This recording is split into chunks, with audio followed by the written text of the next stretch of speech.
The focus of energy that holds this planet in orbit within this solar system does not require the power of force to do this, but uses an available process that does not require effort.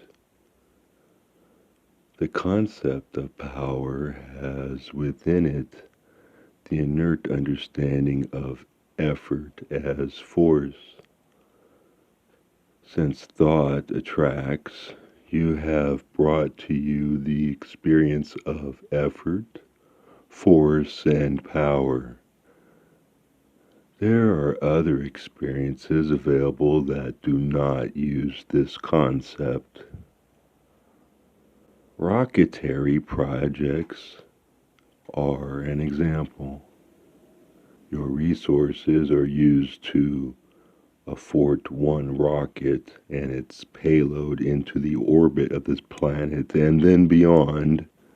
Yet you are visited by beings of other planets that enter and leave your planet's gravitational field without this wasteful effort. Does this prove to you that there are other ways to accomplish movement without such wasteful and dangerous methods? The search for answers to this question intrigues the mind.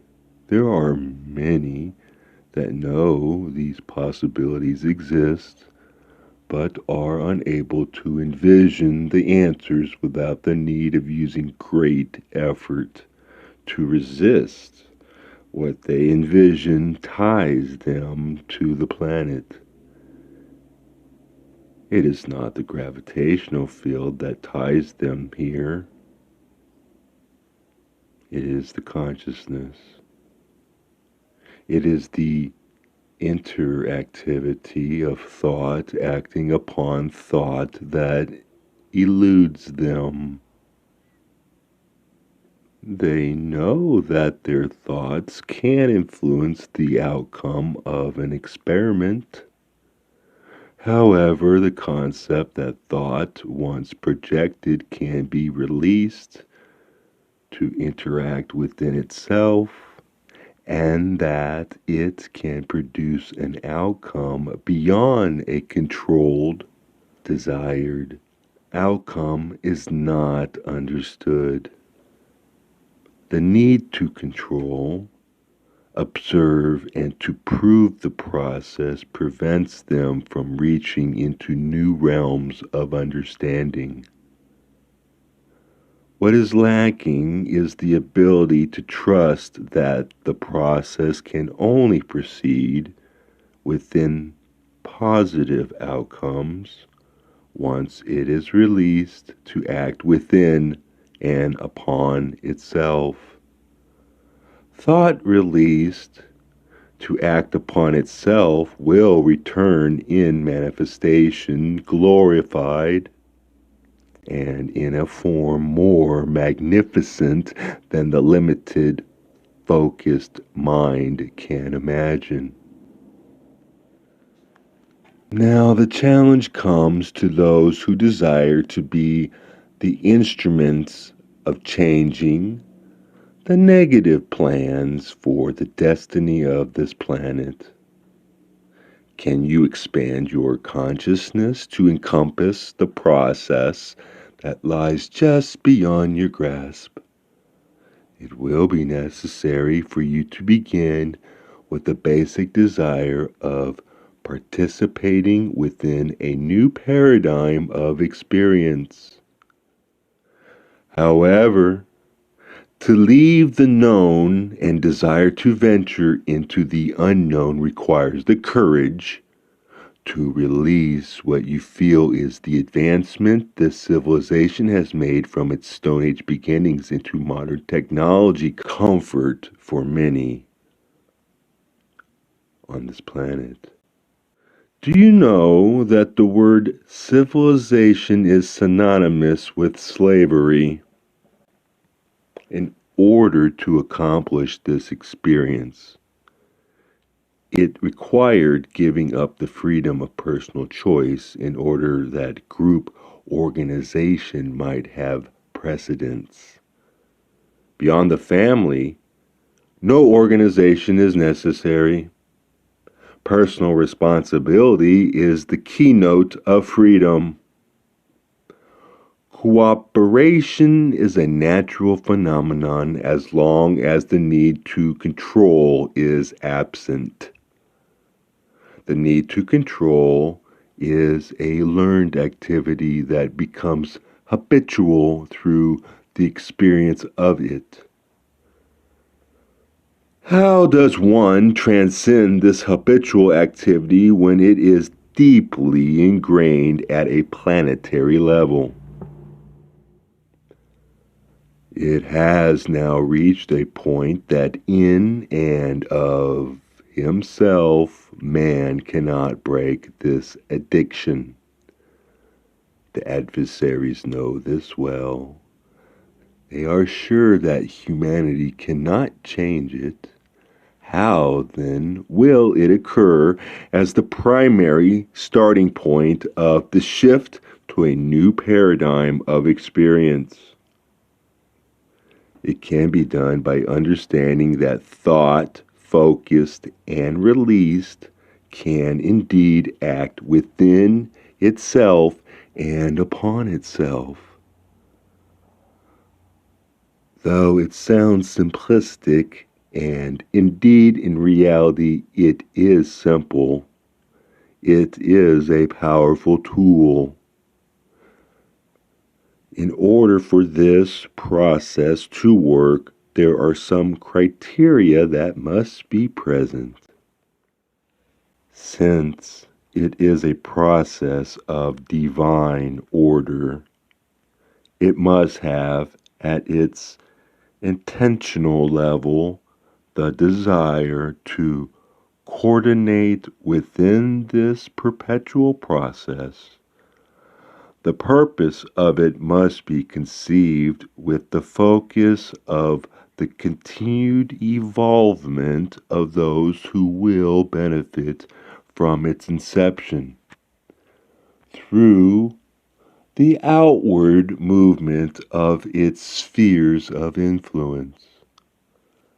The intent of its purpose is the key to its success of coordination with and within the flow of divine order. If this is reduced to a mathematical formula, then its inclusion cannot cause a change in any of the divine formulas that allow the balance of the whole to exist in harmony. Thought, thinking within itself, would know if it was acceptable or not. That is the reason the opposition cannot take advantage of this process. Purity of intent to harmonize as the motive is a primary prerequisite. The outlining thought must be specific only in the intent of purpose.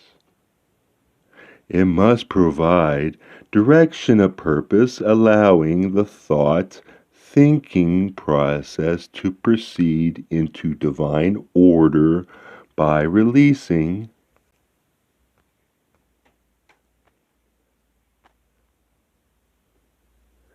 it's in total trust, knowing it is accomplished in what you call etheric levels and will then manifest into this recognizable reality using all the available triggers for appropriate interaction.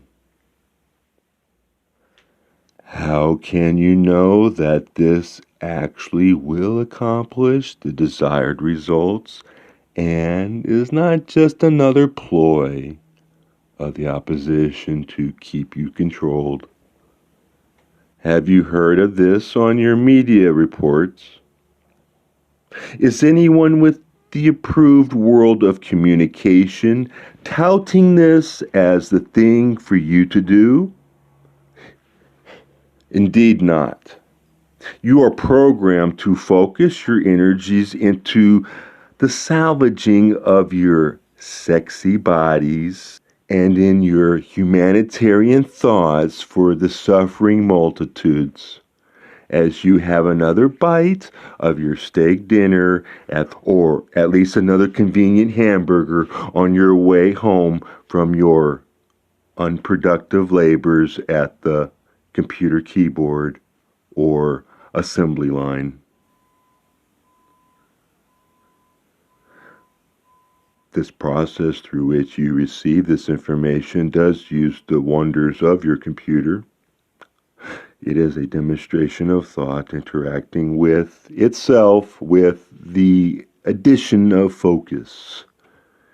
It is the focus of your intent that will initiate the process that you desire.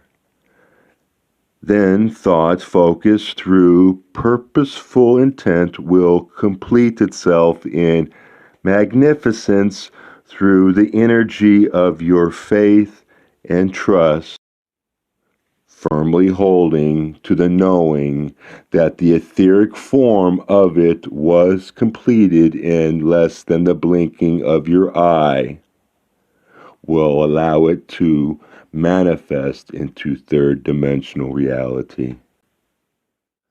The computer-like process of the creation are indeed endowed with quickness. Then again, the ball shall be returned to your court for more to be done within your dimension. The Handbook for the New Paradigm, Chapter 2. Read by your humble messenger, the Law of One, Robert, in love and light.